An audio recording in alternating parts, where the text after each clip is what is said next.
So they told me I need more content for a successful podcast, and after 6 episodes of Marty at the Albatross, decided maybe let you guys in on some of my more personal moments here at my club. I'm sitting in the office here with the window open so we can save some money on the air conditioning. You can probably hear the lovely city of Schleboygan noises, early morning noises out the window here. I'm just gonna get on the internet, which I do oftentimes when I can't sleep. I suffer from insomnia, and I usually I don't exactly surf the internet. I sort of stumble through it, stagger through it. I plod, I stagger.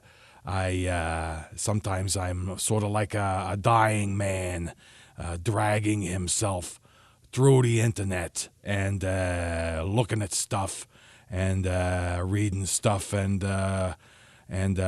shaking my head the way you do at most things you find on the internet. So hey, what are I'm just gonna find some stuff, and hopefully this will be some interesting content that I find here. I got a story I have here from Newsweek, MSN.com, a story by Jess Thompson. Woodpecker fossil from 200,000 years ago found in staggering condition. I don't know if the bird was staggering while it was fossilized. Didn't know woodpeckers could get drunk, but let's see what the story. The bones of this ancient woodpecker were unearthed in Argentina, shocking scientists around the world and making the most complete fossil of its kind in South America. That's what it says. The woodpecker fossil, thought to be over 200,000 years old, was found in a stone quarry in San Pedro, around 100 miles north of Buenos Aires. Surprising paleontologists with its high degree of preservation. It's got a picture right here. He doesn't look good. He probably looks good to the scientists, but he's a head and a couple of bones, and this is shocking to the scientists. You know what's shocking to me? When the woodpecker starts pecking the wood, the way their head moves like a piston in an engine.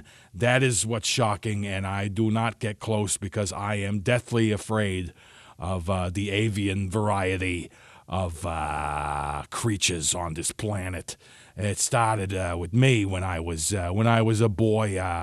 Ma used to hire me out to the neighbors, to shut-ins, to mow their yards, and I would mow the yard and get like $10, sometimes $20 for mowing these yards, and I made some money over the summer. But the point is, one day I'm mowing a yard, and these two birds decided that they wanted to fight or make love or play or play a game of grab ass in the middle of the air, and they're playing a game of bird grab ass around my head, and this flapping noise around my face like that.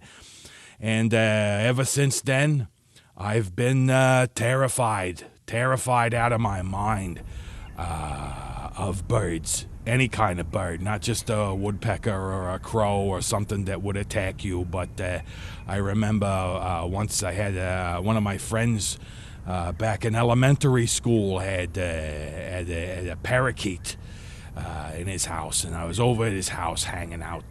This was in high school, and he let the parakeet out of the cage, and I ran screaming from the house. This friendly parakeet that just would repeat things that you said, and he's just flapping all over the room, and I'm terrified of parakeets, and any bird, really, any kind of bird. Now I'm scared of this dead woodpecker in the fossilized stone. So I'm gonna find something else here. Let's see. All right, over here we got Black Pink. What is that? At BST Hyde Park, review a history-making spectacle by the K-pop phenomenon. This is from the Evening Standard by Will Richards. Black everywhere. They've been Black Pink. I can click on Black Pink. I don't know what that is. And this is oh God. You click on something and it gives you something else. It gave me Lana Del Rey, for God's sakes. And what are the Guns N' Roses? Slash looks exactly the same. I suppose the hat, the sunglasses, and the hair, you can cover up anything. Axel looks like one of my uncles. Where's this Black Pink? There we go. They're a girl group. Korean girl group. Became the first K-pop act to headline a British festival with a show high on drama and dazzling production. I think that's what we need. At the Albatross, that's what people seem to respond to, drama and high production value. Okay, let's see, what else here? Alright, I just got a new tab here. I didn't ask for a new tab, but I got a new tab, so how many tabs I got going? It's like spinning plates. Here we go. People are very unhappy with the disgusting changes McDonald's is making. This is from Women's Health, so this is where I appeal to the female demographic that listens to Marty at the Albatross, if that is indeed a thing. The story is by Danielle Harling, and there's a woman about to, well, she's eating a Big Mac. You can see. Well, we don't really know if she's actually. There's a bite that has been taken out of the Big Mac, but we are not. Remember, this is all a show, folks. This is whenever you see a picture or something anywhere. Always remember there's a plan that went into it. So we don't know if she actually took a bite or if somebody else did. And, well, she's got something on her front teeth there. So maybe, you know what, I think somebody said, you know what, nobody's going to believe that she actually took a bite out of this Big Mac unless we put, like, some sort of stain on her teeth. But then McDonald's was probably telling them, no, put stains on people's teeth. Nobody will buy the Big Mac. What the hell's going on with this disgusting change stuff? McDonald's rolled out big changes in burgers in select cities. Los Angeles, Las Vegas, and Tucson. Roll out the changes in Tucson, by God. Nothing's happening there. Nothing against Tucson. It's a very peaceful place. And a lot of fun if you like staring at desert. What is this here? I keep getting this Dawn of the Dead 4K UHD Blu-ray. Dawn of the Dead. I remember seeing Tom Savini getting his guts ripped out and the zombies eating his guts. Oh, it's disgusting. Did they put guts in the Big Mac? Is that what they're doing? Okay, let's see what's going on here. A few days ago, McDonald's announced to be rolling out. I just read that. What am I doing? Makeover. Taste-enhancing makeover is what they're doing. McDouble classic cheeseburger, double cheeseburger, and the hamburger. But the changes have only been implemented. What are the changes? My God, this is like it's like a Russian novel. It's all texture and no plot, no through line, no skeleton. No, there's nothing. We're starting to roll out. We're adding white onions to the burger patties. They're still on grill to enhance the flavor. One user on Twitter pointed out that a potential downside to this particular new they put, instead of the onions on the burger, they're putting the onions in the burger. According to this person, there's a potential downside. So here we go with the downside. They're no longer able to order a burger without onions. And then they got they got a tweet. They got a tweet from this guy. Bill Zeiser's name is his name. Bill Zeiser, and he says, as someone who hates onions, I'm worried. This is a free plug for you, Bill. As someone who hates onions, I'm worried about McDonald's new policy of cooking onions directly on the grill. I won't eat White Castle burgers for this very reason. We all have our picky little crap things that we're so obsessed with. I'm sure they'll have burgers without onions in them. I'm sure they'll have beef patties that's still without onions in them. I'm sure you can get it that way. I love this. Greg Lovelace. Greg, free plug for you too. Twitter. I guess McDonald's really doesn't want my business. My God. Oh, the horror of the onions in the meat. In their grand wisdom, Greg, your hyperbole in 2 sentences is incredible here. In their grand wisdom, they are going to make burgers with onions already in the patties. It's not bad enough. They already put 1 million onions on there. Now we don't get a choice. Oh, Greg, I'm sorry.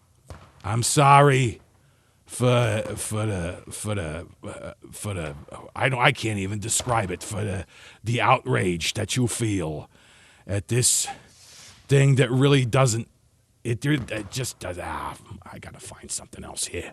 My apologies to the ladies for ending this segment so abruptly, but I gotta find something else besides that McDonald's meat thing. Here we are.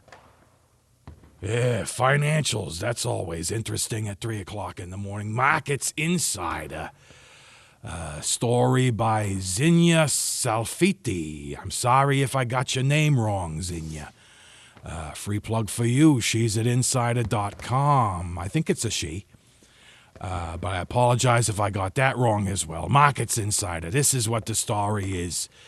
Nobel laureate Paul Krugman cites the misery index as proof of the U.S.'s economic strength. Let's see if I can make this exciting. Paul Krugman praised the U.S. economy. Okay.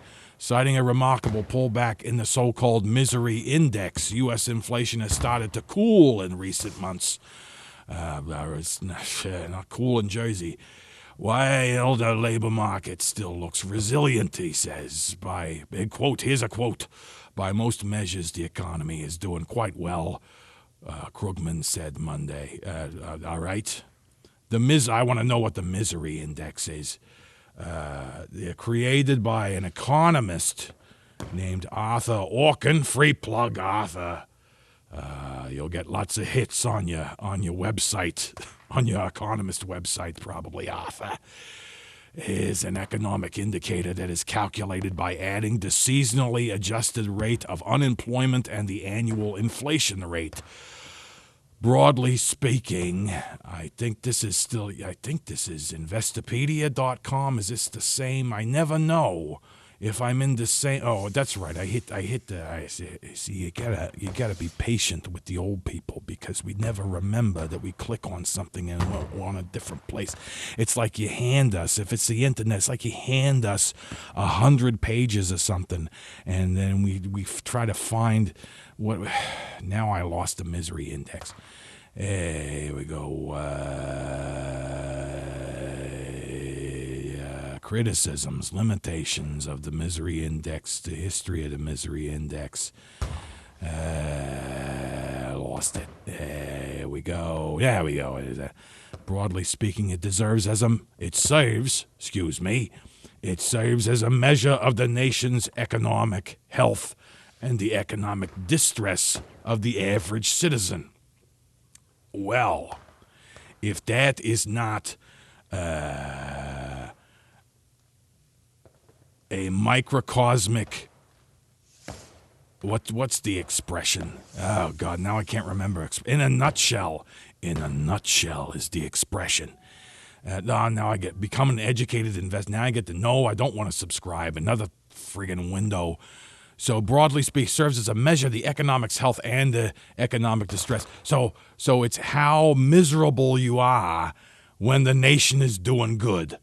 That's what the misery index is. So it's, I have no money. I'm in debt up to my eyeballs. But hey, America's making money. So hey, happy birthday. It is the 4th of July, by the way.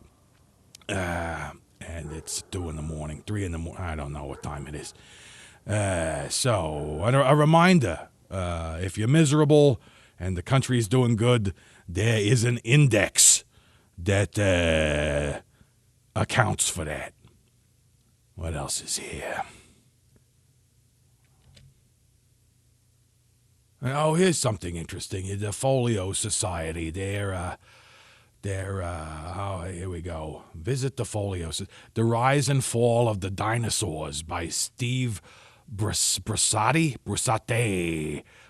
Steve, again, I'm not good with pronouncing people's names, but this looks like a beautiful thing. For those of you who are interested in dinosaurs, the Folio Society. Look at this. Foliosociety.com. They're expensive, but my God, they're beautiful. Look at this. Lovely pictures. And I think, they do Marvel stuff. Captain America. Yeah, there you go. All right. Yeah, we got The Origin of the Species by Charles Darwin. Sorry. For those of you in public schools and states that don't believe in the origin of the species and you're more about the intelligent design, I'm so sorry that you banned the origin of the species and it's still being published in beautiful volumes from the Folio Society. And I just feel like just buying a $95 copy of this and sending it to some school in Arkansas that bans all the books. I did enjoy my Ma's segment on that. Our librarian is wonderful. Folio Society. We got the Peloponnesian War. We got the Turn of the Screw. I don't know what that is. Feels like my life. The Turn of the Screw, Henry James, and illustrated by Audrey Benjaminson. Audrey Benjaminson. I am 0 for 12, I think, on names in this particular internet venture here. Turn of the Screw, novelist, essayist, and I'm sure you're finding this very interesting. All right, let me try to find something to end on here. I was confused about the Captain America was a Penguin Classics folio. Looks like somebody else was selling something on there. Here we go, eBay. Oh my God. Look at this. FAA approves first ever flying car. And the future is officially here. This is by Andrew Mies. Man, these names. I apologize, old. This is from Whiskey Riff. Not sure about the credibility here, but we'll see what's happening. Whiskey Riff. Pretty much every sci-fi movie worth its weight has had one thing in common: flying cars. Yeah, we know this. While scientists have tried over the years, nothing has worked. All that may soon be behind us. Dubbed a Model A, 100% electric vehicle built by Aleph Aeronautics, who was the first of its kind to receive the special I've never heard of these people. The Special Airworthiness worthiness, special airworthiness certification, that's a mouthful, from the U.S. Federal Aviation Administration, that's the FAA, according to Electrek. So this is Whiskey Riff by way of Electrek. Tom Brokaw needs to come out of retirement. If he's still alive. Is Tom Brokaw still with us? I hope he is. Tom, if you're still with us, we love you. And even if you're not with us, we love you too. Electrek's Twitter feed says the world's first flying car, Model A, gets flight certified by its 100% electric. What the hell is this? Oh, it looks like something. It looks like Blade Runner had a baby with the Fifth Element. It's an interesting looking car. It's interesting. Model A, A-left flying car. Wouldn't you know? I'm close to dying, and this thing will probably be working when I'm dead. They get the FAA certification, but that does not necessarily mean that we'll be flying. Oh, here's something from Business Insider. It's a shot of it flying. Oh, look at that. Probably photoshopped. Interesting. DNA starter kit. What else we got here? All this stuff. Oh, nice seats. The DNA starter kit is not part of the car. That was there was a freaking pop-up. This is why you gotta listen to your elders, because we get confused by all this stuff. Stuff keeps popping in our faces. We're not done reading. Give us a chance to finish reading. Give us a shot. It doesn't have to keep moving. Elon Musk. Startup backers for the. Oh, this is a different car. This is the Model Z. Okay, now I'm confused. No, it is the Model A. Again, I hope you enjoy listening to me being confused. Maybe you learned something. Aleph, this is the people that made the car. Aleph CEO Jim Duchovny. Hey, I know how to say that name. It allows us to move closer to bringing people an environmentally friendly and faster commute, saving individuals and companies hours each week. This is one small step for planes, one giant step for cars. Jim, I appreciate what you're trying to do, but the Neil Armstrong paraphrase is not a fan. Not a fan of paraphrasing somebody that went to the friggin' moon. But hey, it's an interesting looking car. All right, I think I've talked myself into drowsiness. So I hope you found this relaxing. Just kind of listening to me talk in the background. Maybe you can use this to help you fall asleep. So we'll continue on with these things, and hopefully they're helpful to you. So I'm going to sign off here, and we'll see if the next episode of Marty at the Albatross when we get it done. All right. Sleep tight, everybody.